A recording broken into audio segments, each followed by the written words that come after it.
بسم اللہ الرحمن الرحیم۔ اللہ تبارک و تعالیٰ کے پاکیزہ نام سے آغاز کرتے ہیں جو بہت مہربان نہایت رحم والا ہے۔ باب قائم ہوا تھا بابو بنیان المسجدی، مسجد کو تعمیر کرنے کا باب۔ اس میں ایک تعلیق امام بخاری نے ذکر کی تھی اور کہ حضرت عمر فاروق رضی اللہ تعالیٰ عنہ نے مسجد نبوی کو بنانے کا حکم دیا اور فرمایا کہ لوگوں کو بارش سے محفوظ رکھو اور سرخ رنگ یا زرد رنگ لگانے سے اجتناب کرو کہ لوگ فتنے میں مبتلا ہوں گے۔ تو اس سے معلوم ہوا کہ حضرت عمر فاروق رضی اللہ تعالیٰ عنہ نے مسجد کو تعمیر تو ضرور فرمایا، اس میں توسیع بھی فرمائی اور ان چیزوں کے اختیار کرنے سے منع فرمایا کہ جس سے نمازی کی توجہ ہٹے۔ یہ بنیادی چیز اس کو ذہن میں رکھیے گا، اس پہ ہم انشاءاللہ بھی آگے کلام کریں گے۔ اور حدیث بھی ایسی آ رہی ہے کہ کیا مسجدوں میں نقش و نگار بنانا، جیسے آیات وغیرہ لکھ دیتے ہیں، فانوس لٹکانا اور ٹائلز لگانا اور ویسے ڈیزائن وغیرہ بنوانا، مختلف کلرز کروا دینا، کیا یہ صحیح ہے؟ اس پہ انشاءاللہ ہم کلام کریں گے، اسی حدیث کے تحت آئے گا۔ تو آپ نے ایک تو بنیادی اصول یہ دیا کہ اس طرح نہ کریں، لوگ فتنے میں مبتلا ہوتے ہیں۔ اور حضرت انس رضی اللہ تعالی عنہ نے فرمایا کہ لوگ مساجد بنا کر فخر کریں گے اور ان کو نمازوں سے بہت کم آباد کریں گے۔ یقینی سی بات ہے کہ حضرت انس رضی اللہ تعالیٰ عنہ یہ بات اپنے پاس سے بیان نہیں کر رہے، کیونکہ یہ اس میں غیبی خبر ہے کہ آئندہ ایسا ہوگا۔ اور کوئی بھی صحابی اگر ایسا کوئی جملہ کہتا ہے اور اس بات کو رحمت کونین صلی اللہ علیہ وسلم کی طرف منسوب نہیں کرتا ہے، یعنی یہ نہیں کہتے کہ میں نے سرکار سے سنا آپ ایسا فرما رہے تھے، بلکہ خود اپنی طرف سے ایسا کہہ دیتے ہیں، تو یہ واجب ہے کہ ہم یہ کہیں کہ وہ اپنی طرف سے خود نہیں کہہ رہے، بلکہ یعنی منسوب تو اپنی طرف کر لیا، گویا کہ خود سرکار کی طرف منسوب کیے بغیر بیان کر دیا، لیکن ہم پر واجب ہے کہ ہم یہ کہیں کہ وہ سرکار سے سن کر ہی کہہ رہے ہوں گے، اس لیے کہ کوئی صحابی بھی ایسا نہیں کرے گا اور نہ ان کو اس چیز کا اختیار ہے کہ وہ مستقبل کی خبریں اپنے پاس سے دیں، کیونکہ غیبی خبر ہے اور اللہ تبارک و تعالیٰ کے بتائے بغیر کوئی غیب نہیں جان سکتا ہے۔ اب اس میں دیکھیے، اگر اس سے تھوڑا سا کلام کر لیا جائے کہ آپ نے فرمایا لوگ مساجد بنا کر فخر کریں گے، اور ایسا ہوتا ہے آج کل کہ ارے جی ہم نے تو 6 مسجدیں بنائی ہیں، ہم نے تو 50 مسجدیں بنائی ہیں۔ صاحب آپ کون سی مسجد میں نماز پڑھتے ہیں؟ خود نہیں پڑھتے صاحب، اسی لیے آگے فرمایا کہ اور اس کو نمازوں سے بہت کم آباد کریں گے۔ تو ایسا ہوتا ہے کہ بعض لوگ پیسہ بڑا خرچ کرتے ہیں، ان کے پاس چلے جائیں، جی سیٹھ صاحب ایک مسجد بن رہی ہے اور اس کے لیے سریا بجری چاہیے، لو بھائی اتنا پیسہ، سیٹھ صاحب خود نماز نہیں پڑھ رہے، یہ بڑا مسئلہ ہے۔ تو بہرحال مسجد کی تعمیر کرنا ایک بہت اچھی چیز ہے، یہ نہیں ہے کہ اگر نماز نہیں پڑھ رہے تو مسجد کی تعمیر کروانے کا ثواب بھی نہیں ملے گا، ثواب اپنی جگہ پر ہے، لیکن سوچنا چاہیے کہ آپ مسجد کو آباد کر رہے ہیں، اس کے 2 طریقے ہیں، ایک بنا کر اور ایک خود وہاں پر جا کر، یہ دونوں چیزیں ہی ہمیں کرنی چاہیے۔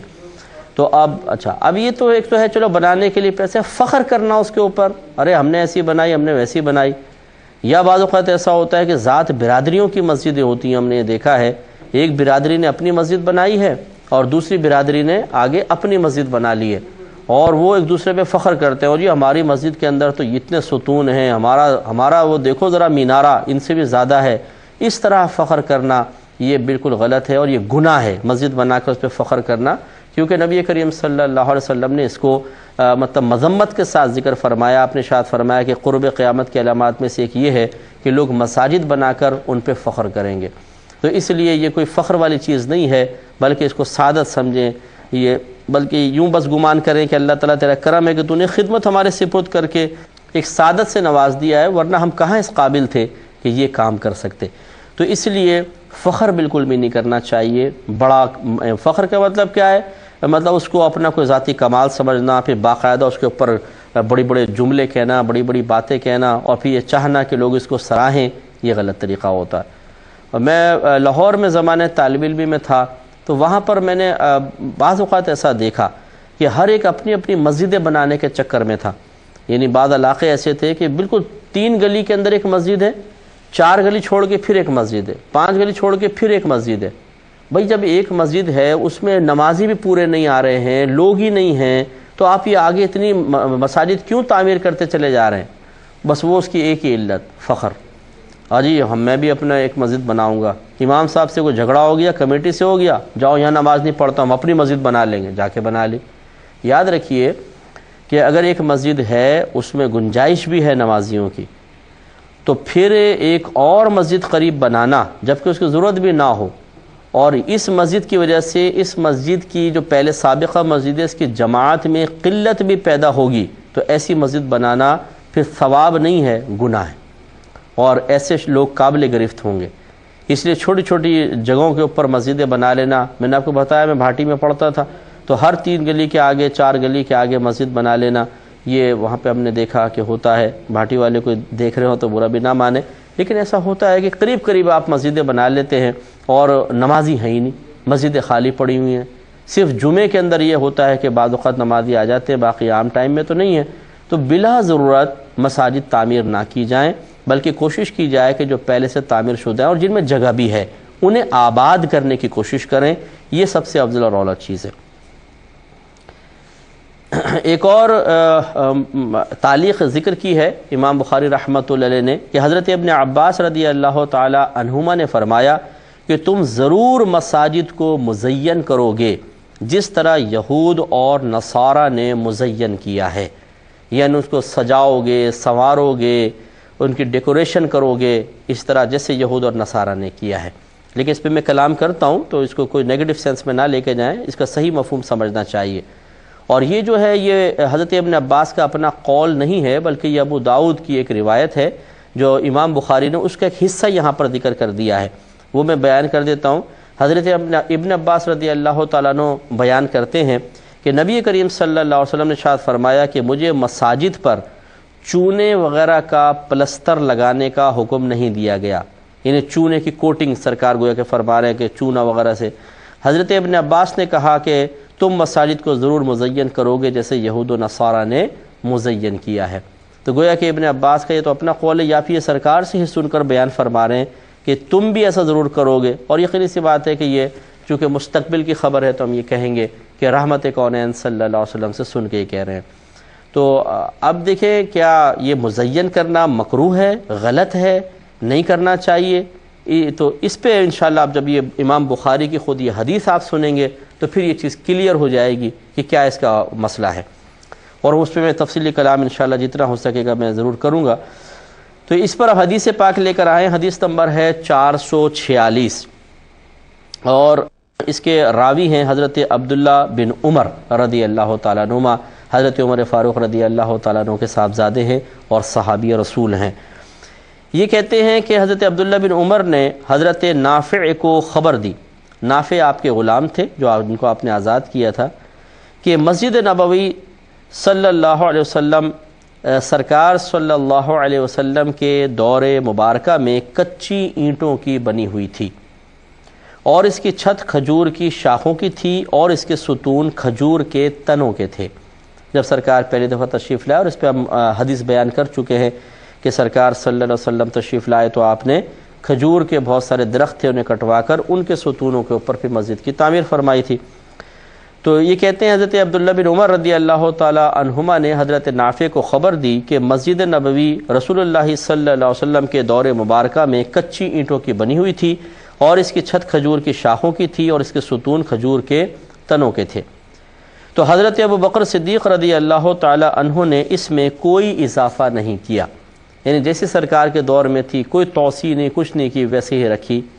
پھر حضرت عمر فاروق رضی اللہ تعالی عنہ نے اس میں اضافہ کیا، اور اس کو رسول اللہ صلی اللہ علیہ وسلم کے زمانے مبارکہ کی بنا پر تعمیر کیا، یعنی جیسی ویسی بنیادیں جیسے پہلے تھیں بالکل اسی پہ آپ نے تعمیر فرمایا، تھوڑی سی توسیع ضرور ہوئی لیکن ستون ویسے ہی تھے سب کچھ۔ چنانچہ فرماتے ہیں کچی اینٹوں اور شاخوں سے بنایا، اور اس کے ستون دوبارہ لکڑی کے بنا دیے، اسی طریقے سے وہ انہوں نے کیا۔ پھر کہتے ہیں حضرت عثمان غنی رضی اللہ تعالی عنہ نے اس میں تبدیلی کی اور بہت اضافہ کیا۔ میں آپ کو عربی بھی سنا دیتا ہوں کہ کہتے ہیں کہ ثم غیرہ عثمان، پھر تبدیل کر دیا اس کو عثمان غنی رضی اللہ تعالی عنہ نے، فزادہ فیہ زیادتاً کثیرتاً، تو آپ نے اس میں زیادتی فرمائی، بہت ہی زیادہ زیادتی۔ وَبَنَا جِدَارَهُ بِالْحِجَارَةِ الْمَنْقُوشَةِ وَالْقَصَةِ، ذرا توجہ سے سنیے گا اس کو، اور اس کی دیواریں نقش و نگار والے پتھروں اور چونے کی بنائی۔ وَجَعَلَ عُمُدَهُ مِنْ حِجَارَةٍ مَنْقُوشَةٍ وَسَقَفَهُ بِالسَّاج، اور اس کے ستون بھی منقش پتھروں کے بنائے اور اس کی چھت ساگوان کی لکڑی کی بنائی۔ یہ ساج ایک لکڑی ہے، اس کو اردو میں ساگوان کہہ دیتے ہیں، ساگوان کی لکڑی کی چھت بنائی باقاعدہ۔ تو آپ دیکھیے کہ حضرت عثمان غنی رضی اللہ تعالیٰ عنہ نے سرکار کے دور مبارکہ، پھر حضرت ابوبکر صدیق، حضرت عمر فاروق کے دور سے ہٹ کر ایک نیا جدید مطلب معاملہ کیا کہ آپ نے چھت کو لکڑی کا بنایا باقاعدہ، وہ جو کھجور کے پتوں کی تھی وہ ہٹا دیے گئے، اور اس کے علاوہ ستون پتھروں کے بنائے گئے، اور وہ پتھر بھی منقش تھے، یعنی ان پہ نقش و نگار بنا ہوا تھا۔ اسی طرح جو دیواریں آپ نے بنائی، دیواروں کے اندر جو پتھر لگائے گئے وہ پتھروں کی تھیں اور نقش و نگار والی تھیں، اور اس میں چونے کا استعمال بھی کیا گیا تھا، کلرفل دیواریں بنائی گئیں۔ اس سے معلوم ہوا کہ ضرورت زمانہ کے اعتبار سے، کیفیات کی تبدیلی کی وجہ سے، ماحول کی تبدیلی کی وجہ سے چیزوں میں ترمیم اور اضافہ ہوتا رہے گا۔ آپ ذرا تھوڑا سا غور فرمائیے، ابن عباس رضی اللہ تعالیٰ عنہ کی تعلیق جو ہم نے اوپر ذکر کی اس کو دیکھیں کہ تم ضرور مساجد کو مزین کرو گے جیسے یہود و نصارہ نے مزین کیا ہے۔ اس کا مطلب یہ ہوا کہ عثمان غنی رضی اللہ تعالیٰ عنہ نے بھی تو مسجد کی تزئین اور آرائش کے لیے کچھ نہ کچھ کوشش کی ہے، تو اب یہ یہود و نصارہ کی تزئین کون سی تھی جو اس تزئین سے مشابہت نہیں رکھتی تھی؟ کیونکہ یہ تو ہو ہی نہیں سکتا کہ عثمان غنی رضی اللہ تعالیٰ عنہ ایک ایسی تزئین فرمائیں کہ جو یہود و نصارہ سے مشابہ ہو۔ تو اب اس میں مسئلہ یہ ہے کہ یہود و نصارہ تزئین کرتے تھے صرف زینت کے قصد و ارادے سے، یعنی اس کے اندر کوئی صحیح سوچ نہیں تھی، صحیح کوئی مطلب مقصد کار فرما نہیں تھا۔ عثمان غنی رضی اللہ تعالیٰ عنہ کی سوچ مبارکہ یہ تھی کہ اب لوگوں سرکار کے دور میں مکان سادہ سادہ رہے، دور ابوبکر صدیق رضی اللہ تعالیٰ عنہ میں بھی، حضرت عمر فاروق کے دور میں بھی، پھر 10 سالہ آپ کا دور ہے، آپ غور کریں تو اس میں پھر ایسے چینجنگ آتی رہی، تبدیلی آتی رہی، حتیٰ کہ عثمان غنی رضی اللہ تعالیٰ عنہ کے دور میں لوگوں کے طرز زندگی میں ایک انقلاب سا پیدا ہو گیا، اچھے اچھے گھر بنانے لگے، خوبصورت گھر بنانے لگے۔ ایسی صورت میں اگر مسجد کو بالکل سادہ سا رکھ دیا جاتا تو یقینی سی بات ہے کہ دیکھنے والے کی نظروں میں عام گھر کی وقعت زیادہ ہوتی اور مسجد کی وقعت کم ہوتی۔ اس لیے حضرت عثمان غنی رضی اللہ تعالیٰ عنہ نے اس خانہ خدا کی عظمت کو لوگوں کی نگاہوں میں بڑھانے کے لیے آپ نے باقاعدہ اس میں یہ نقش و نگار والا معاملہ کیا ہے۔ اس سے معلوم یہ ہوا کہ اگر زیب و زینت بھی ایک صحیح قصد و ارادے کے ساتھ ہو تو پھر اس میں کوئی حرج نہیں ہے، بلکہ یہ باعث ثواب ہوگا کہ حضرت عثمان غنی رضی اللہ تعالیٰ عنہ کے دور مبارکہ میں ایسا ہوا۔ اور اب آپ خود سوچئے کہ جب اتنا عرصہ گزر جانے کے بعد اب ہمارے دور کے آپ معاملات دیکھ لیں، لوگوں کی بلڈنگیں دیکھیں، لوگوں کے گھر دیکھیں، اگر اس میں آپ وہی کھجور کی چھالوں والی اور عام سی مسجد بنائیں گے تو کیا لوگوں کے نگاہوں کے اندر اس کی کوئی وقعت پیدا ہوگی؟ حالانکہ ایسا ہونا نہیں چاہیے۔ اگر آپ یہ مجھ سے یہ کہیں کہ جی ٹھیک ہے سادہ بنائیں، کوئی نہیں کرتا تو اس کا دل بیمار ہے نا، مسجد کا کیا مسئلہ ہے، میں تائید کروں گا آپ کی کہ بالکل آپ صحیح کہہ رہے ہیں، لیکن ہماری شریعت لوگوں کی کیفیات، لوگوں کی طبیعتوں کا بھی لحاظ کرتی ہے۔ اگر ایسا نہ ہوتا تو عثمان غنی رضی اللہ تعالیٰ عنہ کبھی بھی منقش کام نہ کرواتے، تو آپ نے بھی اس کی رعایت فرمائی، جس سے یہ اشارہ مل گیا، اور یہ صحابی نبی کریم صلی اللہ علیہ وسلم کے صحبت یافتہ ہی ہیں۔ اس کا مطلب یہ ہوا کہ لوگوں کی کیفیات کا، ہر دور میں بدلتے ہوئے ماحول کا بھی ہمیں لحاظ کرنا ہوگا۔ ہاں تبدیلی ایسی ہونی چاہیے کہ جو کسی ممانعت شرعیہ پر مشتمل نہ ہو، رحمت کونین صلی اللہ علیہ وسلم نے صراحتاً اس سے منع بھی نہ فرمایا ہو۔ تو اس لیے اب اس دور میں مسجدوں کو اگر آپ بالکل ایسا رکھیں، آپ ہی دیکھیے باہر کے ملکوں میں آپ چلے جائیں، خصوصاً عرب کنٹریز میں، مکہ مدینے میں چلے جائیں، کتنی عالی شان اور کتنی خوبصورت مسجدیں بنائی گئی ہیں، یعنی ٹائلز، لاکھوں کے روپے کے ٹائلز، قالینیں بچھی ہوئی ہیں، خوبصورت ڈیکوریشن ہے۔ کیا وہ لوگ حدیثیں نہیں جانتے ہیں؟ کیا ان کو حدیثیں نہیں پتہ ہے؟ لیکن وہ سب کچھ کرتے ہیں۔ اور اس میں پھر لائٹنگ کا انتظام آپ دیکھیے، یہاں تو بعض اوقات کوئی بڑی راتوں میں بعض مساجد میں لائٹنگ ہوتی ہے، وہاں تو پورے سال 24 آورز ان کے ہاں ایسا ہوتا ہے۔ 24 آورز سے مراد یہ رات کے وقت میں، جیسے رات ہوا اب وہ اس طرح انہوں نے لائٹنگ لگائی ہوتی ہے، گنبد پر مختلف زاویے سے لائٹ پڑ رہی ہے، ستونوں پہ پڑ رہی ہے، اتنا خوبصورت منظر ہوتا ہے جس سے ایک عظمت سی پیدا ہوتی ہے، محبت پیدا ہوتی ہے، خانہ خدا کی طرف دل کھنچتا ہے۔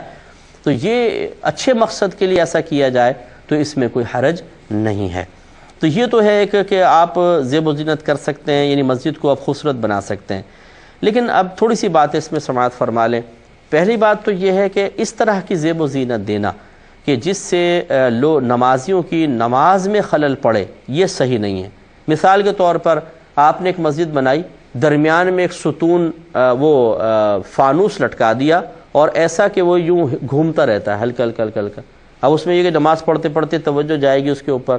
اس طرح کے ستون وغیرہ یہ فانوس لگانے سے کیا فائدہ ہے؟ بڑے بڑے فانوس لگا لیتے ہیں لوگ مساجد کے اندر، معذرت کے ساتھ اگر لگائے ہیں کسی نے تو برا نہیں مانیے گا، لیکن میں آپ کو سمجھا رہا ہوں کہ فانوس سے فی نفسی ہی کوئی ثواب حاصل نہیں ہوگا۔ اگر آپ مسجد میں فانوس ڈونیٹ کر رہے ہیں یا اس کے لیے پیسہ دے رہے ہیں اور شاید آپ یہ سمجھتے ہیں کہ اس فانوس کے لگنے سے جب تک یہ لگا رہے گا ہمارے نام اعمال میں فرشتے نیکیاں لکھتے رہیں گے، تو سر فانوس لگانے سے کوئی ثواب کا تعلق نہیں ہے، بلکہ یہ ضرور ہے کہ اگر فانوس تھوڑا نیچے ہوگا تو لوگ پھر وہ مسجد اللہ کی طرف توجہ کم ہوتی ہے، فانوسوں کی طرف زیادہ ہوتی ہے۔ تو اس طرح کی چیزیں نہ لگائی جائیں کہ جن کو ہلیں یا جن میں اتنی خوبصورتی ہو کہ ان کو دیکھ کر ہی آدمی اس میں محو ہو جائے اور اللہ تعالیٰ کی طرف سے توجہ ہٹ جائے۔ تو پھر آپ خود سوچ لیجئے، انسان مسجد میں جاتا ہے تو شیطان کی یہ خواہش ہوتی ہے کہ اس کی توجہ ہٹائے، تو پھر ایسا نہ ہو کہ ہم پیار میں، محبت میں، مسجد کے احترام میں کوئی ایسا کام کر لیں کہ جو شیطان کے لیے مددگار ثابت ہو جائے اور وہ لوگوں کو اندر غفلت پیدا کرنے کے سلسلے میں اس کو استعمال کر لے۔